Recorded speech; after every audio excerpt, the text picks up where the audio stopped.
Okay, guys, this news right here is something that has been bothering me for the past few days.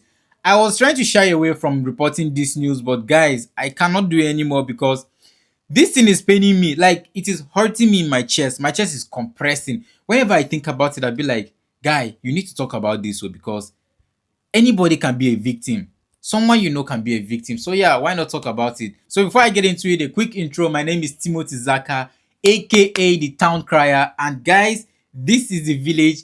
Welcome to the village community meeting. Right here is where I'm going to be giving you back-to-back news and updates of what is going on. In order not to bore you with a lot of things, let's get into the news. So this right here is a story about a boy named Bachir in Morocco. Bachir actually went to a festival called the Moulay Abdellah Festival in Morocco, where this guy was abducted, drugged, and raped.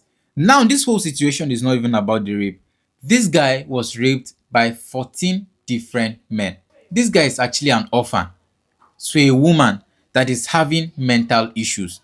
Honestly, I don't even know what to make of this because this right here is crazy. My prayer right now is that those guys be brought to book so they can face the full wrath of the law. But guys, this is not just a one-time thing because Morocco has actually had a little bit of history involving child rape. One of these issues actually happened in 2012 where this young lady called Amina was actually raped and forced to marry the rapist. But then she later committed suicide, which caused a whole lot of outrage in the whole country, and they repealed this law.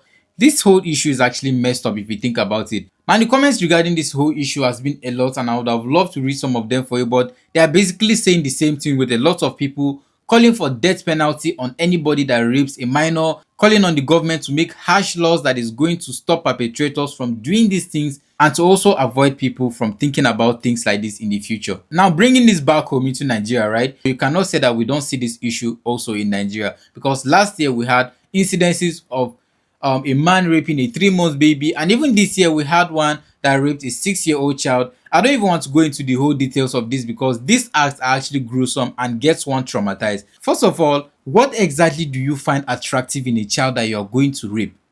What would you possibly see in a child that will get you so aroused? Have you been so mentally consumed and mentally deranged that you think that it is a child that you are going to get your sexual fantasies from? Honestly, these whole issues just make me think. When I hear things like this, right, it gets me thinking.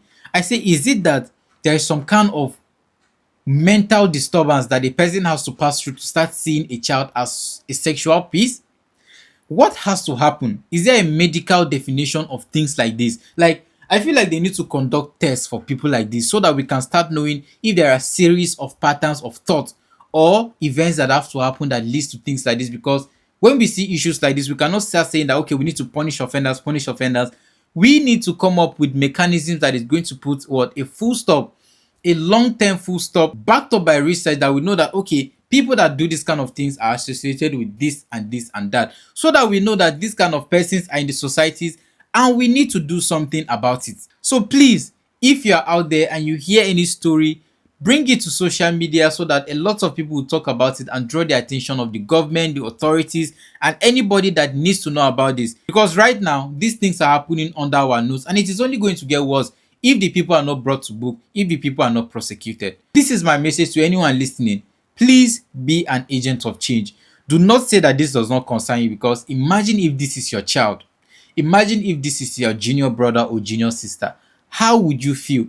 Imagine if this was yourself. If you're someone who have known anybody that have faced any form of sexual assault, you are going to understand the gravity of what is happening here. This is not just about us complaining or coming here to rant or setting up our cameras to start shouting and complaining. This is a serious issue that needs to be addressed by the government. So please, if you're out there and hear anything like this, blow the whistle so that we can put an end to this demonic act that people are carrying out. So yeah, this is the update for now regarding this issue, but as more updates come in, if any arrests are made, I'm definitely going to keep you updated. So please, if you're against things like this, leave a comment in order to support this video so that a lot of people are going to see that these issues are real and they are happening in our everyday lives. So yeah, once again, my name is Timothy Zaka, aka the Town Crier. Please get this channel to 1,000 subscribers so that I can become the Igwe and start punishing this kind of offenders. Send them to the deepest part of the prison, right where they belong. In fact, I can even give them death sentence, honestly, left for me. So yeah, take care until I see you again next time. Let's go.